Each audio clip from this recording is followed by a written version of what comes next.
İpragaz hattında şoförlük yapıyorum. Yaklaşık bir 15-20 senedir buradayım.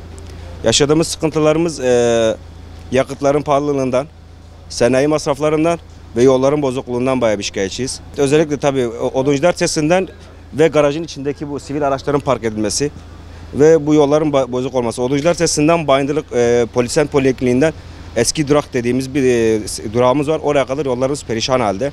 TEDAŞ'ın bozumuyla, doğalgaz hattının çekimiyle bu konularla bayağı bir şikayetimiz var. Araç ön düzeni olsun, kovanları olsun, amasörleri olsun hepsine zarar veriyor. Her zaman sanayideyiz. Ön düzeni konusunda sürekli sanayideyiz. Ayda bir kesinlikle gidip ön düzeni yapmak zorunda kalıyoruz. Yapmadığımız takdirde lastiklerimiz aşırması oluyor. O aşırı derecede pahalı.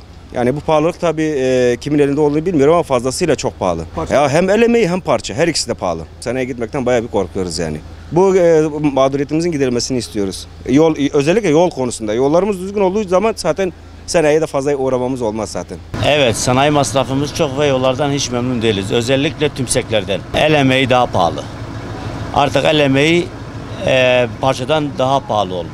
Ya şimdi bir parça 100 milyonsa el emeği 500 milyondur. Onu hesap et artık. Bir kabloyu bağlıyor mesela diyor ki 500 milyon ya da 1 milyon o kadar yani. Mesela herkes vicdanlı olsa elini taşın altına koysa çok güzel olur. Yok ne kazancı. Mesela yarısını mazota veriyoruz, yarısını şoföre veriyoruz, yarısını sanayiye veriyoruz.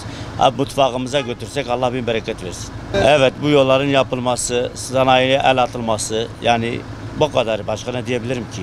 Ekonomik her şeyde sorunlar yaşıyoruz yani. Havalar sıcaktır, çekilmiyor, yolcular yok, iş yok, güç yok. Sanayi çoktur, sanayi yani artık gidemez hale gelmiş sanayide. Parçalar çok pahalıdır. Yani işçilik çok pahalıdır. Bir malzeme alıyorsun 2 milyara, işçilik alıyor 7-8 milyara. Yani hakikaten geçim çok zor olmuş. Bize bir şey kalmıyor ki. Yakıt bir yanda, sanayi bir yandan. Ne yapacağımızı bilmiyoruz artık. Boş değil. Sürekli ön düzenle uğraşıyoruz. Ön düzenlerimiz bozuluyor. Yani ne yapacağız? Yollar mecburen yapılacak yani. Bu yollar böyle olmuyor ki. Yani bölgeye de gitsen hepsi yollar bozuktur, mahalleye de gitsen hepsi yollar bozuktur. Ama ben Çamlıca'dan geliyorum, yollar hepsi bozuktur. Gidin bakın oraya.